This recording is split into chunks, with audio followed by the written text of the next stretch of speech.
This is the No Pill Man, and this video goes out to all you sorry, or soon-to-be sorry people who decided to get a puppy for Christmas, or give their romantic partner a puppy for Christmas, or give their kid a puppy for Christmas, who are going to learn real quickly that it's not all lollipops and candy canes,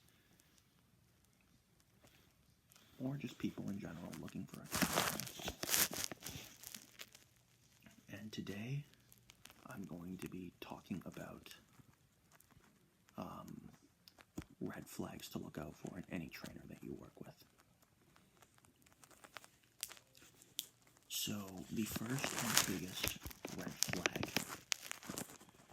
for any trainer, regardless of what methods they use, positive reinforcement based, escape avoidance based, mixed, whatever, is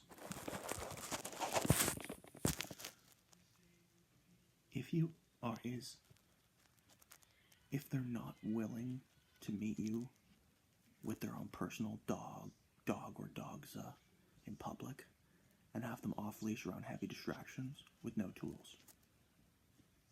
The definition, at least my definition, of when a dog is trained is when a dog can be off leash in public around heavy distraction with no tools.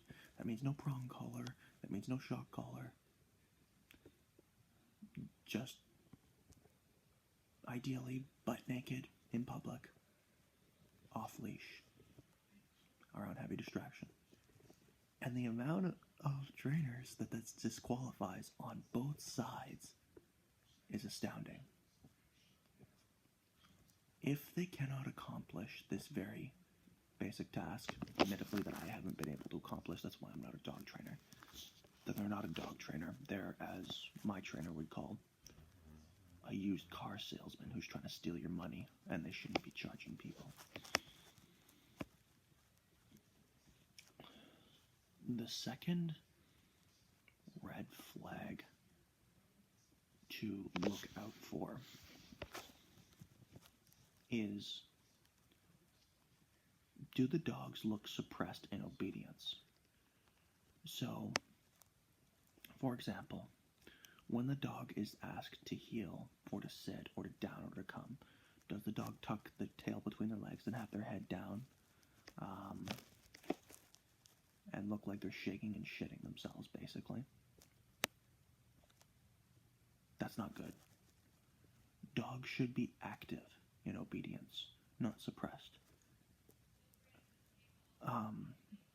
And I'm not saying it should be bad that the dog's in stress when they're in obedience. Stress isn't inherently bad, but suppression in obedience is not good. The dog should be active and happy and powerful in the obedience. Okay? The third thing, the third red flag to look out for in a dog trainer is, do they not make play a key part of their program? And do they actively discourage their clients from playing with their dogs? And this is a red flag that a lot of both force-free and old-school compulsion trainers have. There are force-free trainers who insist that playing with your dog will encourage them to bite stuff and lower their bite inhibition and will make them aggressive, and you shouldn't play tug with your dog. And then you have the old-school yank and crankers who are like, oh, if you play with your dog and you let them win a tug of war, they're gonna think the dog's gonna be dominant over you and the dog's not gonna respect you. Therefore, you shouldn't play with your dog. Both those people have no idea what the fuck they're talking about.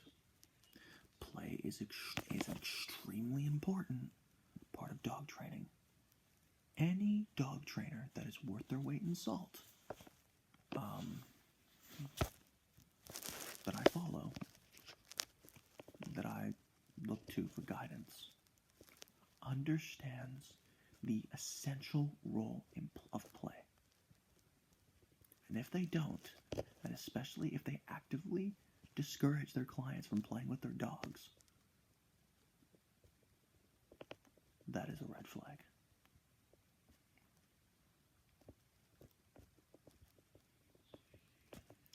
Another thing is,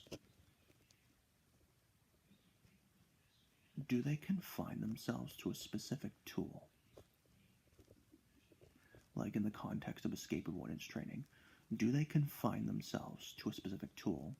So, whether it be a prong collar, a shock collar, a dominant dog collar, do they insist that that's the only way to negatively reinforce a dog or to positively punish a dog? If they're dogmatically in favor of any tool when it comes to punishing aggression, that's a huge red flag. Because let me tell you why. Well, a prong collar may work as a positive punisher for certain dogs, or a shock collar. It might work as a positive punisher. What's also true that for a lot of dogs, it can actually end up negatively reinforcing the behavior getting worse. So basically, it can make a dog that's reactive become more active in the aggression. And this is the problem with trainers who dogmatically insist on using one tool as a positive punisher, where no matter if it's a bonker or if it's a shock collar, if it's a prong collar, if it's a dominant dog collar.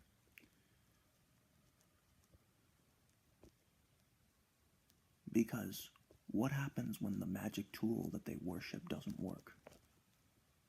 No, a good trainer, when it comes to using aversives, shouldn't limit themselves to one tool. They should be open to a variety of techniques to deal with escape avoidance. Now, I specifically mean this for positive punishment. There are some cases, like for example, if you have a dog that has predatory, that wants to go after porcupines like mine, that is predatory rooted, behavior towards small animals and such, then in that case a shock collar is very beneficial. And that's what I've used it. And that's what I've used it for, to stop my dog from going after squirrels and redirecting on people. But yeah, they shouldn't. A good trainer should be able to look at when they use a positive punisher or try to use a positive punisher and go, is there a visible reduction in the behavior? Oh, there isn't. Then maybe we should look at trying something else. And yeah, these are just, I think I mentioned like 3 red flags. 3 red flags to look for in a dog trainer. I hope everyone is doing well. I wish everyone a Merry Christmas, and I hope you don't dump your dog/puppy that you got yourself or someone else for Christmas at a shelter. Have a good day.